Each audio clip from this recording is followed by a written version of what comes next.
आज के इस वीडियो में हम एक ऐसी वनस्पति के बारे में बात करने वाले हैं जिसे अक्सर लोग मामूली खरपतवार समझकर छोड़ देते हैं, लेकिन त्वचा रोगों और जोड़ों के दर्द के लिए ये किसी वरदान से कम नहीं है।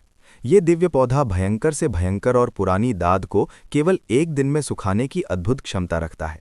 चाहे दाद हो, खाज हो या फिर घुटनों का पुराना दर्द, ये वनस्पति हर समस्या को जड़ से उखाड़ फेंकती है। आज हम इसके अचूक और गुप्त प्रयोगों को विस्तार से जानेंगे। नमस्कार, जंगली मेडिसिन में आपका स्वागत है। प्रकृति के इस अनमोल उपहार को वानस्पतिक विज्ञान में इपोमिया कॉर्निया कहा जाता है और ये शकरकंद के कुल यानी कन्वुलवुलेसी परिवार का पौधा है। इसके गुणों और स्वभाव के कारण इसे हिंदी में बेशरम, बेहया या सदा सुहागन के नाम से जाना जाता है।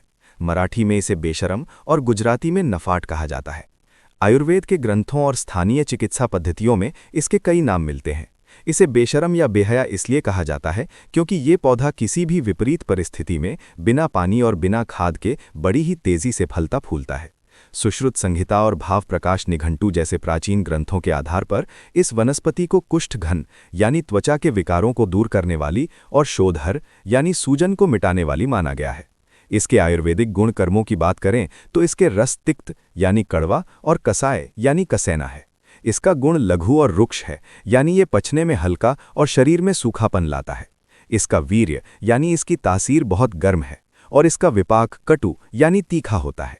अपनी गर्म तासीर और कड़वेपन के कारण ये शरीर के भीतर बढ़े हुए कफ और वात दोष को पूरी तरह शांत कर देता है। हालांकि पित्त प्रकृति के लोगों को इसका प्रयोग सावधानी से करना चाहिए। चलिए अब इस दिव्य वनस्पति के पहले और सबसे प्रभावशाली एकल प्रयोग को समझते हैं, जो पुरानी दाद के लिए है। अगर आपको शरीर पर कहीं भी गोल और लाल दाद हो गई है जो बहुत खुजली करती है, तो बेशरम के पत्तों का ये प्रयोग आपके लिए सबसे उत्तम है। आपको बेशरम के पौधे से 2 या 3 ताज़े पत्ते तोड़ने हैं। टहनी या पत्ते को तोड़ते समय जो सफ़ेद रंग का गाढ़ा दूध निकलता है, जिसे हम औषधि की भाषा में क्षीर कहते हैं, आपको वही इकट्ठा करना है। लगभग आधा मिलीलीटर यानी करीब 4 से 5 बूंद ताज़ा दूध लेकर सीधे अपनी दाद वाली जगह पर लगा लें। इसे लगाते समय हल्की चुनचुनाहट हो सकती है, जो ये बताती है कि दवा अपना काम कर रही है। इसे दिन में 2 बार, सुबह स्नान के बाद और रात को सोने से पहले लगाएं। अपनी गर्म तासीर और तीक्ष्ण गुण के कारण ये दूध त्वचा की गहराई में छिपे संगस को तुरंत जला देता है। सावधानी ये रखनी है कि ये दूध आंखों या मुंह के भीतर न जाए, क्योंकि ये थोड़ा विषैला होता है। यानी आसान भाषा में समझें तो ये नुस्खा दाद के कीटाणुओं के लिए जहर का काम करता है और आपकी त्वचा को पहले जैसा साफ बना देता है। अगला प्रयोग जोड़ों के दर्द और घुटनों की सूजन को दूर करने के लिए है। इसके लिए आपको बेशरम के 5 से 7 बड़े और हरे पत्ते लेने हैं। इन पत्तों को साफ करके इनके एक तरफ अच्छी तरह से तिल का तेल या अरंडी का तेल लगा लें। तेल की मात्रा लगभग आधा छोटा चम्मच होनी चाहिए। अब इन पत्तों को तवे पर बहुत धीमी आंच पर हल्का गुनगुना कर लें। जब पत्ते सहने लायक गर्म हो जाएं, तो इन्हें दर्द वाली जगह पर एक के ऊपर एक रखकर सूती कपड़े या पट्टी से बांध लें। इस प्रयोग को रात को सोने से पहले करना सबसे अच्छा रहता है। बेशरम के पत्तों की उष्णता यानी गर्मी और तेल का गुण मिलकर शरीर के भीतर जमे हुए वात को बाहर निकाल देते हैं और रक्त संचार को बढ़ा देते हैं। गर्भवती महिलाओं को पेट के पास इसका प्रयोग नहीं करना चाहिए। यानी आसान भाषा में समझें तो ये पत्ता आपकी नसों की सूजन को स्पंज की तरह सोख लेता है और आपको दर्द में तुरंत आराम देता है। तीसरा एकल प्रयोग फटी हुई एड़ियों और पुराने घावों को भरने के लिए अत्यंत लाभकारी है। इसके लिए आपको बेशरम की जड़ का उपयोग करना है। लगभग 50 ग्राम ताज़ी जड़ लेकर उसे सुखा लें और फिर उसका बारीक चूर्ण तैयार कर लें। इस चूर्ण की 1 चम्मच मात्रा को 2 चम्मच नारियल के तेल या शुद्ध देसी घी में मिलाकर एक लेप बना लें। इस लेप को रात को सोते समय अपनी एड़ियों की दरारों में या पुराने घाव पर लगाएं। बेशर्म का कषाय रस यानी कसैलापन घाव को सिकोड़ने और नई त्वचा बनाने में मदद करता है। इस प्रयोग के दौरान पैरों को धूल मिट्टी से बचाकर रखें। ये केवल बाहरी लेप है, इसे खाना बिल्कुल नहीं है। यानी आसान भाषा में समझें तो ये मलहम आपकी त्वचा की दरारों को कुदरती तरीके से भरकर उन्हें कोमल बना देता है। अब हम उन विशिष्ट मिश्रित योगों के बारे में बात करेंगे जहां बेशर्म को अन्य औषधियों के साथ मिलाकर और भी शक्तिशाली बनाया जाता है। पहला विशिष्ट योग पुरानी खाज और खुजली के लिए है। इसके लिए आपको बेशर्म के पत्तों का ताज़ा रस 10 मिलीलीटर यानी लगभग 2 चम्मच लेना है। इसके साथ 5 ग्राम शुद्ध गंधक का चूर्ण और 10 मिलीलीटर शुद्ध नीम का तेल मिलाएं। सबसे पहले गंधक और बेशर्म के रस को एक साथ घोट लें। फिर इसमें नीम का तेल मिलाकर एक चिकना पेस्ट बना लें। इस मलहम को दिन में 2 बार प्रभावित जगह पर लगाएं।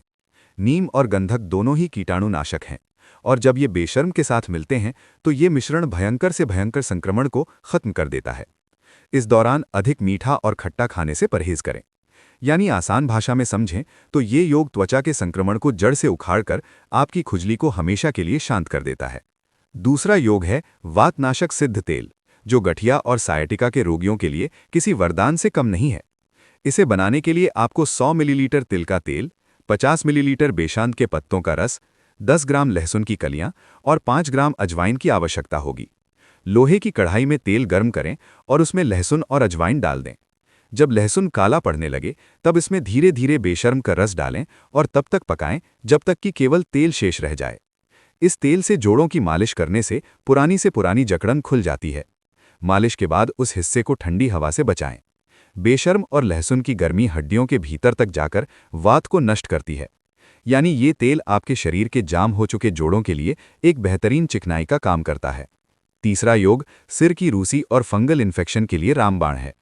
इसके लिए बेशर्म के 20 ग्राम फूलों को पीसकर पेस्ट बना लें। इसमें 5 ग्राम सुहागा भस्म और 1 छोटा चम्मच नींबू का रस मिलाएं। इस लेप को नहाने से 1 घंटा पहले सिर की त्वचा पर लगाएं और फिर गुनगुने पानी से धो लें। सुहागा और नींबू सिर की सफाई करते हैं और बेशर्म के फूल संक्रमण को रोकते हैं। इस दौरान रासायनिक शैम्पू का उपयोग न करें। यानी आसान भाषा में समझें तो ये लेप आपके सिर की त्वचा को पूरी तरह से कीटाणु मुक्त करके बालों को स्वस्थ बनाता है। चौथा योग पुराने और मवाद भरे घावों को शुद्ध करने के लिए है। सुश्रुत संहिता के अनुसार घाव की शुद्धि बहुत महत्वपूर्ण है। इसके लिए आधा लीटर पानी में 20 ग्राम बेशर्म के पत्ते, 10 ग्राम नीम के पत्ते और 5 ग्राम हल्दी डालकर उबालें। जब पानी आधा रह जाए तो इसे छान लें और इस गुनगुने पानी से घाव को धोएं। ये काढ़ा घाव के भीतर छिपे हुए जहर और गंदगी को बाहर निकाल देता है, जिससे घाव बहुत तेजी से भरने लगता है। इसे केवल धोने के लिए इस्तेमाल करें, पीने के लिए नहीं। यानी ये काढ़ा एक प्राकृतिक विषनाशक की तरह काम करता है, जो घाव को सड़ने से बचाता है।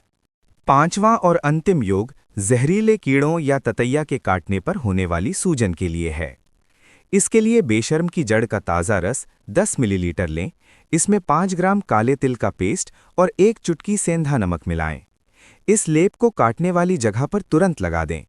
बेशर्म की जड़ में विष को खींचने वाले तत्व होते हैं और सेंधा नमक दर्द को कम करता है। ये लेप जहर के प्रभाव को शरीर में फैलने से रोकता है। ये एक प्राथमिक उपचार है। गंभीर स्थिति में डॉक्टर को जरूर दिखाएं। यानी ये लेप डंक के जहर को निष्क्रिय करके आपको तुरंत राहत पहुंचाता है। आधुनिक विज्ञान भी अब ये स्वीकार करता है कि बेशर्म के पौधे में मौजूद फ्लेवोनॉइड्स और एंटीऑक्सीडेंट्स त्वचा की सूजन और संक्रमण को कम करने में बहुत प्रभावी हैं। नई रिसर्च के अनुसार इसके सक्रिय तत्व लिवर की सूजन और बाहरी घावों पर अचूक काम करते हैं। साथियों, आपके इलाके में इस पौधे को किस स्थानीय नाम से पुकारा जाता है, हमें कमेंट में ज़रूर बताएं, क्योंकि आपकी दी गई जानकारी किसी ज़रूरतमंद के बहुत काम आ सकती है। आयुर्वेद के इस दिव्य ज्ञान को बचाने और इसे हर घर तक पहुंचाने के हमारे इस पवित्र मिशन से जुड़ने के लिए चैनल को सब्सक्राइब करें। अगर आपको शुद्ध जड़ी बूटियां प्राप्त करने में कठिनाई होती है तो आप डिस्क्रिप्शन में दिए गए लिंक का उपयोग कर सकते हैं। ये सभी जानकारियां प्राचीन आयुर्वेदिक ग्रंथों पर आधारित हैं, लेकिन चूंकि हर व्यक्ति के शरीर की प्रकृति अलग होती है, इसलिए किसी भी प्रयोग से पहले अपने पास के किसी योग्य वैद्य की सलाह अवश्य लें।